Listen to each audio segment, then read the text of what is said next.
গুজরাটের আহমেদাবাদ থেকে প্লেন যাচ্ছিল লন্ডনের পথে, কেন অ্যাক্সিডেন্ট হলো? গোবিন্দর কি এটাই বিচার? ছোট্ট ছোট্ট কত নিষ্পাপ শিশু তারাও মরে গেল। চিকিৎসা করে মানুষকে প্রাণ দেয়, ভগবত তুল্য আসনে যাদেরকে বসায় ডাক্তার, সেই ডাক্তারও মরে গেল। সেই পাইলটও মরল, যারা বুঝতে পেরেছিল প্লেনটা ওড়াবার সময় একটু পরে যে প্লেনটা একটু পরে ধ্বংস হয়ে যেতে পারে, কিন্তু তবুও তারা কিন্তু নিজেদের সিট ছেড়ে পালিয়ে যায় নাই বাঁচার জন্য, শেষ চেষ্টা করেছে। কিন্তু ওই প্লেনের মধ্যে উপস্থিত 242 জন সম্ভবত তাদেরকে বাঁচাবার চেষ্টা কিন্তু করেছে। তাহলে তারাও ছিল। এবং দেখুন বিমানে দুর্ঘটনা ঘটলো, বিমানটা পড়লো কোথায়? যেখান থেকে প্লেনটা উঠলো তার একটু এগিয়ে গিয়ে একটা মেডিকেল কলেজের ক্যান্টিনের উপর। যখন পড়লো, ক্ষুধার জ্বালা নিবৃত্তির জন্য আহার করছিল ডাক্তাররা। তারা কি মৃত্যুর জন্য প্রস্তুত ছিল? তারা তো সেবা করছিল। উড়ে এসে বিপদ জুড়ে বসলো তাদের ঘাড়ে।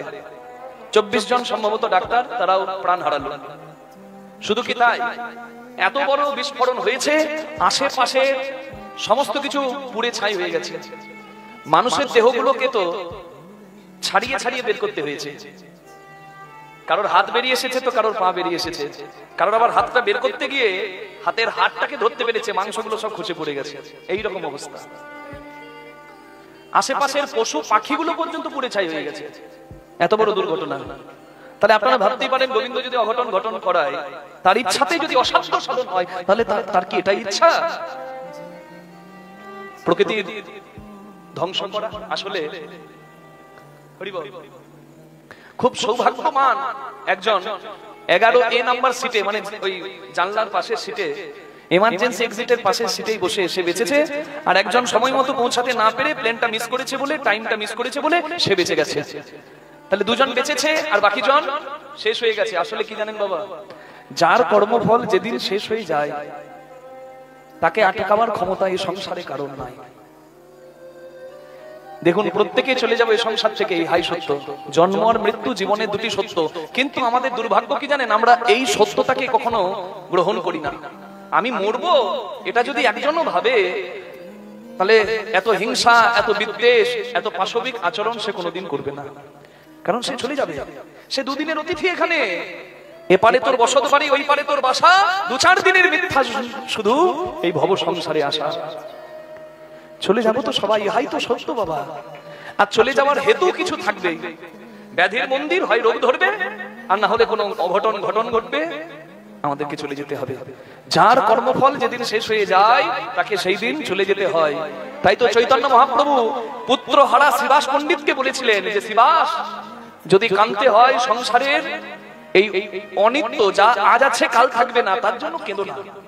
ব্রহ্ম সত্য, জগৎ মিথ্যা, যে সংসারটাই মিথ্যা, ধ্বংস হয়ে যেতে পারে, সেই সংসারে কি আশা নিয়ে বসে আছো তুমি? সবই তো মিথ্যা। আজকে সত্যকাল মিথ্যা, কি আশা নিয়েছো?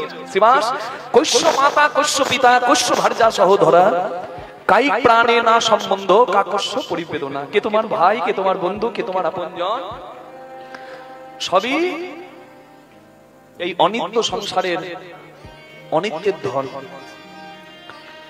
এসেছি, চলে যাব, ইহা সত্য। যে কোনো দিন চলে যেতে হতে পারে, তবে যাওয়ার সময় কোনো যেন আক্ষেপ না থাকে। কর্ম যদি ঠিকঠাক হয় তাহলে যাওয়াটাও আনন্দেরই হয়। যারা পরিবার হারিয়েছে তাদের দুঃখের ভাগ আমরা নিতে পারবো না, কারণ আপনজনকে হারাবার কষ্ট তারাই বলতে পারে, তারাই বুঝতে পারে। কিন্তু আমরা ভগবানের কাছে প্রার্থনা করি যেন সবার বিদেহী আত্মা মঙ্গল হয়, যেন সবাই ভগবানের কৃপা পায়। নিতাই গৌর প্রেমানন্দে হরি বল, হরি বল, হরি হরি হরি বল। কি একটা যেন অশনি যোগ এসে গেছে বাবা। কেদারনাথে তীর্থ করতে যাচ্ছে, প্লেন অ্যাক্সিডেন্ট, আজকে হেলিকপ্টার অ্যাক্সিডেন্টে মারা গেল 6 জন। তীর্থ করতে গিয়েও তো মানুষ মারা যাচ্ছে। আপনারা বলতে পারেন তাহলে ধর্ম করে লাভ কি বাবা? বিশ্ব যদি চলে যায় কাঁদতে কাঁদতে, সংসারে থাকতে আমি বাধ্য কর্তব্য সাধিতে। আমাকে আমার আচরণ করতে হবে, আমার কর্ম করতে হবে, আমাকে ধর্ম আচরণ করতে হবে। যেদিন যাবার কথা সেই দিনটা কেউ কাটতে পারবে না। দেখবেন প্রত্যেকের জন্মের 6 দিনের দিন একটা উৎসব হয় যার নাম ষষ্ঠী। সেই দিনে বিধিলিপি লেখা হয়, ললাটে লিখিতং যস্তু ষষ্ঠী জাগর বাসরে ন হরি শঙ্কর ব্রহ্মা চান্নথা কর্তুম রসি। জন্মের 6 নম্বর দিনে বিধিলিপি লেখা হয়, আর সেই বিধিলিপি স্বয়ং ব্রহ্মা বিষ্ণু মহেশ্বর খণ্ডায় না। নিতাই গৌর হরি গৌর। আসা যাওয়া তার হাতে, এখানে কোনো আক্ষেপ রাখলে চলবে না, যেদিন খুশি চলে যেতে হবে। কিন্তু যতক্ষণ আছে প্রাণ, এই সুন্দর পৃথিবীতে যতক্ষণ আছি, সুন্দরভাবে পৃথিবীতে আমরা জীবনটা অতিবাহিত করলেই আমাদের জীবন সার্থক। নিতাই গৌর প্রেমানন্দে হরিবল হরিবল হরিবল হরিবল হরিবল।